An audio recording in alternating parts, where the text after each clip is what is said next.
Hey, what's happening, guys? I hope this video finds your family safe and you guys are finding time with these crazy times and this virus and everything else. I've been pretty busy in the garage cleaning ice fishing gear up, and I'm taking that's the great thing about the Humminbird is I'm going to take this bad boy and take it from my ice fishing unit and put it directly on my small 16-footer that I use for early season fishing. When the ice just gets out, I can push it out off the roller trailer, my small 16-foot Lund. So that's one of the reasons I love the old Humminbird ice unit. It goes right to my summer boat, and just like that I can use it on both seasons, so that's a huge benefit. But I thought I'd bring you a few more fish catches from my summer on Lake of the Woods last year.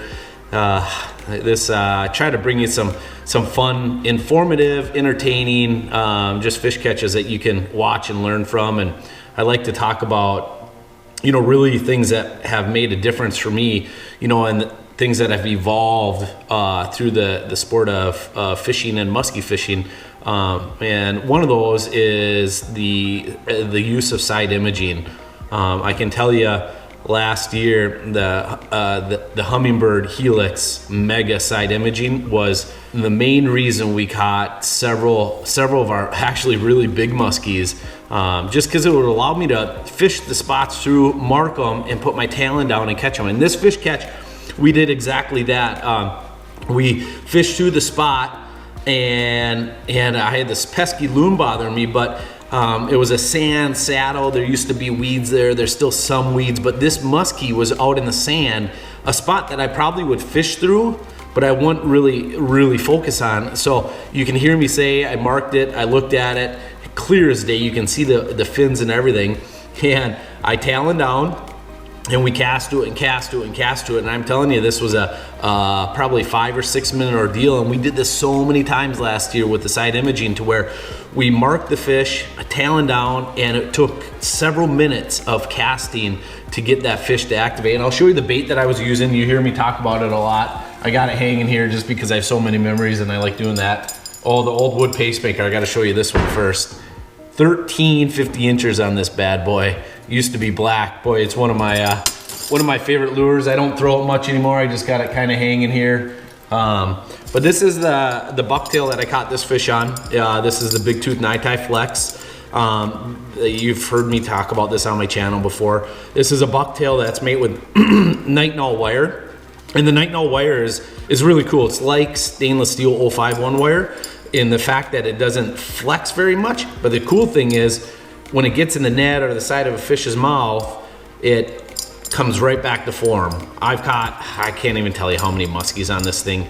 Several muskies, over 20 muskies on this specific bait. This is the one that I used almost all season. You can see it's all mangled up and beat up. I've changed the hook several different times, but this is the big tooth NiTi Flexx. I had a little bit of input in helping get this thing designed. They're made with Mag 8 blades, or some would call 9 blades, Colorado.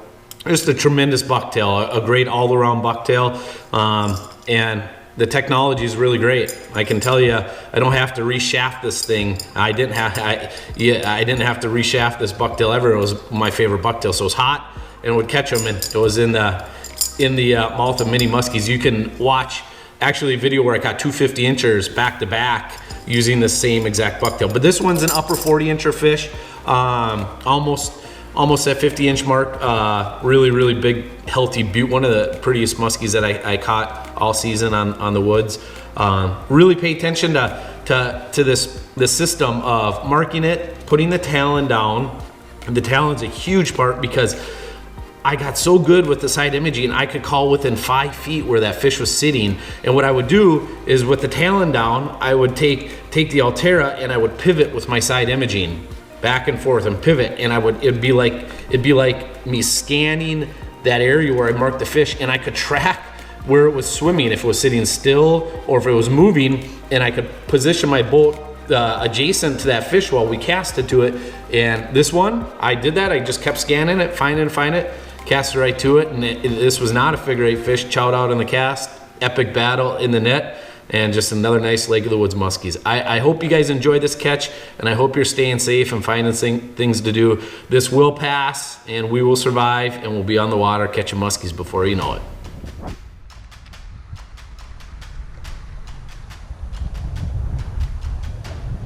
Ooh, there's a muskie out there. For sure muskie though. I can see the fins. Sit out in the sand.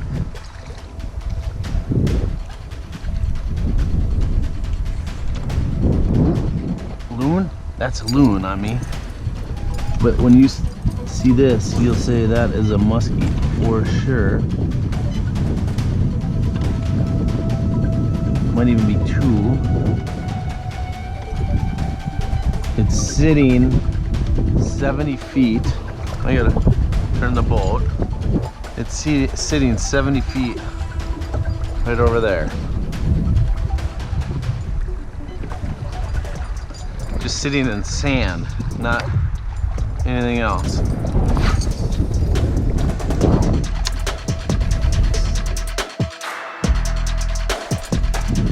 So you either had a follow there, or the loon followed you, one or the other.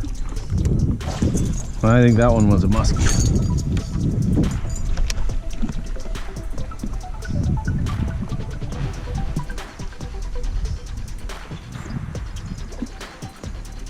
There, she ate it. Big one.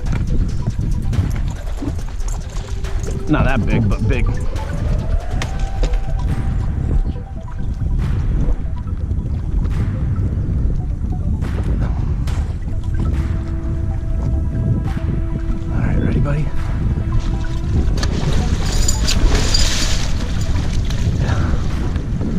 In the middle. Oh my gosh. Chowed the NiTi Flexx again. Way out there, huh? Yeah, I marked it on the side imaging. You were talking about that. You did. I marked that. I'm not disputing that. Oh my gosh. You got her. Wow. Good chow. Good hook set too. Yeah. 21. Wow, she just launched that thing.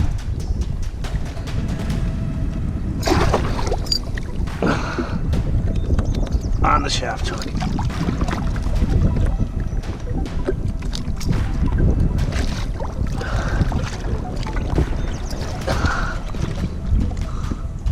Holy criminy.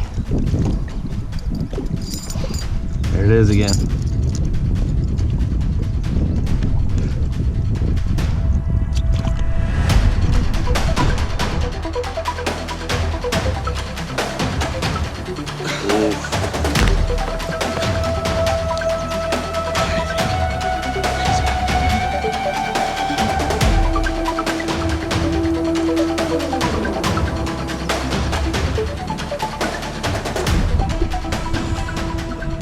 Look at that.